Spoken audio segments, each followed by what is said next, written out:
अस्सलाम वालेकुम दोस्तों, मैं हूं समीउल्लाह। जब आप अल्लाह ताला के निज़ाम को चैलेंज कर देते हैं कि मैं उसके अहकामात को नहीं मानता और जो भी आपके मुंह में आता है आप कर देते हैं, सबसे पहले जो चीज़ आपसे छिन जाती है वो शऊर है। शर्म, हया और आपकी जो अखलाकी जुर्रत होती है वो ख़त्म हो जाती है।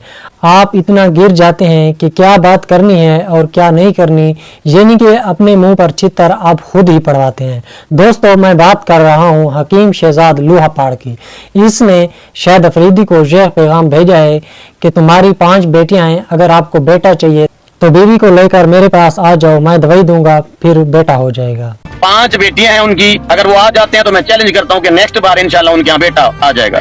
दोस्तों, अब ये बात इस शख्स ने की है तो ये कोई मामूली बात नहीं है। इस पर मैं थोड़ा बहुत तबसरा करूंगा।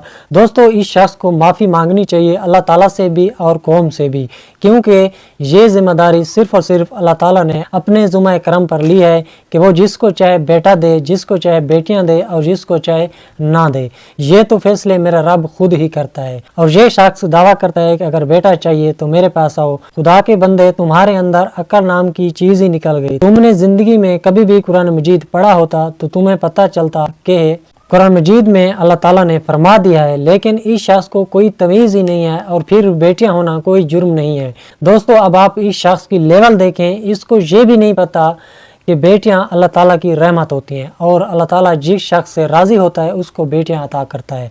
और इस बेवकूफ़ को ये भी नहीं पता कि मैं क्या कह रहा हूँ सोशल मीडिया के ऊपर। दोस्तों, इस तरह के बेवकूफ़ों को अगर हम नहीं रोकेंगे तो ये और भी बढ़ते जाएंगे। और अगर आप लोगों ने खामोशी अख्तियार की, आपने इसको नहीं जवाब दिया, तो ये इस तरह की हरकतों से बाज नहीं आएंगे। इसके अलावा अदाकारा हिबा बुखारी को भी इसने कह दिया कि जनाब मेरी दवाई से इसको हमल हुआ है, क्या ये कोई तरीका है? तो फिर बाहसियत पाकिस्तानी तमाम कंटेंट क्रिएटर, ये हमारा फ़र्ज़ बनता है कि हम ऐसे लोगों को उनकी हरकतों से रोकें ताकि वो आइंदा इस तरह की हरकत ना करें।